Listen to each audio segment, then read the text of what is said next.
Mugenzi, ingero y'icaha n'urupfu, ariko ingabire y'Imana n'ubugingo budashira bubonerwa muri Kristo Yesu umwami wacu.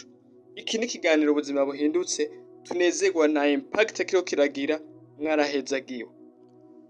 Icigwa c'uno munsi, message y'umunsi ihagaze mu gitabo c'Abalewi igice ca 24 umurongo wa 15.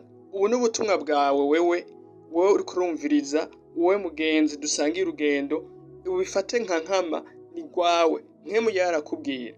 Haravuga hati, kandi namba mubona bibabangamiye gusaba Uhoraho, uyu munsi mwitoranize uwo muzosaba, namba ari za mana z'abasogokuruza basaba hakurya rwa ruzi, canke imana z'Abamori bene iki gihugu murimwo. Ariko jeho nabo mu rugo rwanje tuzokwama tugendanira Uhoraho. Amen.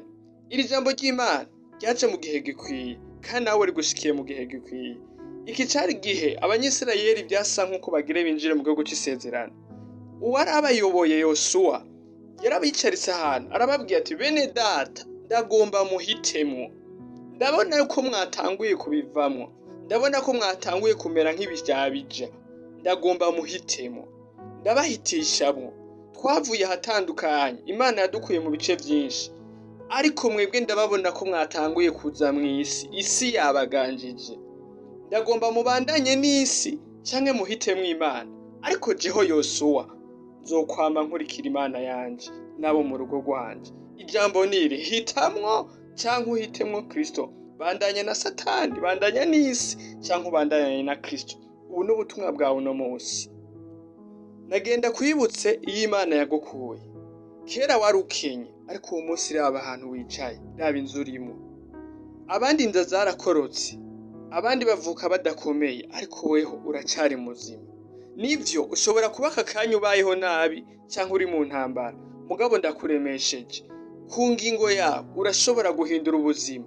Kahise rivyo ntikohinduka, ariko kazoza karashobora guhinduka, kuko hari umugabo ajejwe guhindura kazoza, kandi vyose atakimucika. Nta kindi co gukora, hitamwo Kristo Yesu.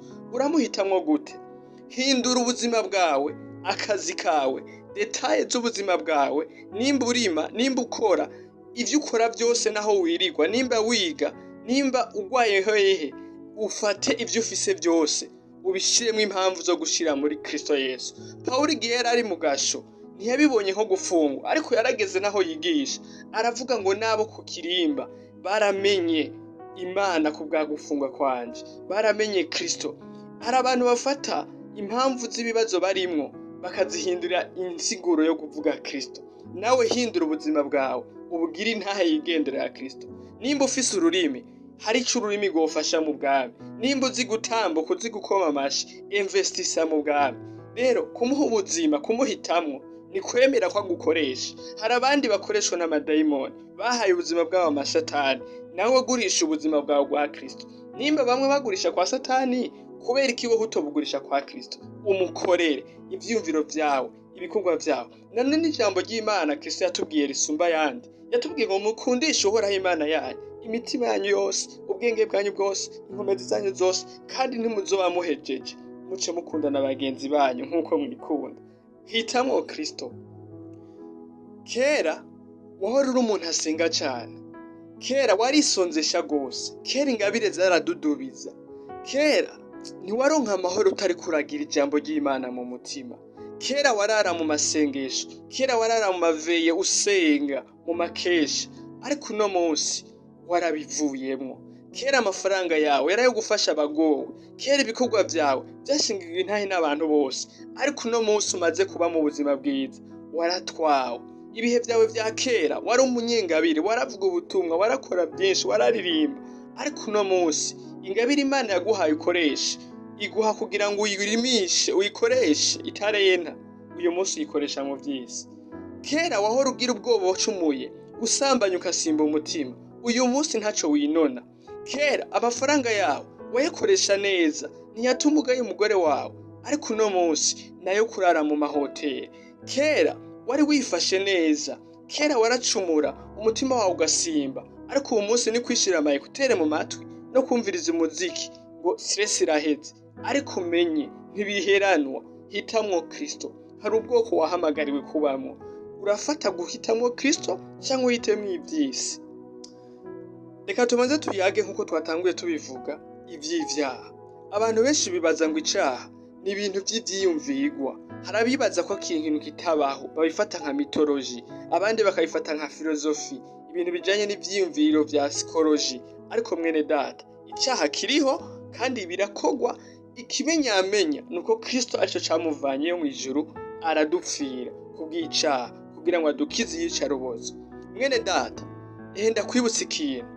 Iyaba icaha ingero yaco ko hari kumara imyaka 1000 muri Gehinomu, ivyo vyobaye vyoroshe. Abantu benshi ubu barashobora kugura amafaranga, igifungo cabo ntibabe bagipfunzwe. Ariko icaha nta kindi kiguzi gikwiye atari kugabana umugabane umwe na Satani, kandi ibihe byose. Hitamwo Kristo utandukane n'ivyaha. Iri jambo ry'Imana rije mu gihe gikwiye kugira utandukane n'intege nke wari umazemo igihe. Subira wambarira urugamba, uje ku rugamba urwane. Hari ico wahamagariwe gukora. Iyo ngabire nk'uko Pawulo yabibwiye Timoteyo, ntiwiryamike ya ngabire warambikako n'ibiganza vy'abakomeye. Nawe iyo ngabire wahawe, subira ku kivi. Atari ukizokubaza ico wayikojeje. Mumenye neza ko hari umunsi w'urubanza. Uwo munsi w'urubanza nta muntu n'umwe azotsinda atari muri Kristo. Ariko Kristo kuko bamwe mpwemu yera, uyu munsi wabiramprashije no gufana football no gufana abaririmbyi. Ntaco vyari bitwaye, mugabo vyakubereye bigirwamana. Hinduka, hitamo Kristo, ambara ibigwanisho uje ku rugamba. Iri jambo ni rwawe kandi rije kuguhindura, kandi rizogutsinda umunsi umwe. Imana ibahezagire. Nizigira ko hagiye kuboneka réveil kandi ugiye gufata ingingo. Imana iguhezagire cyane.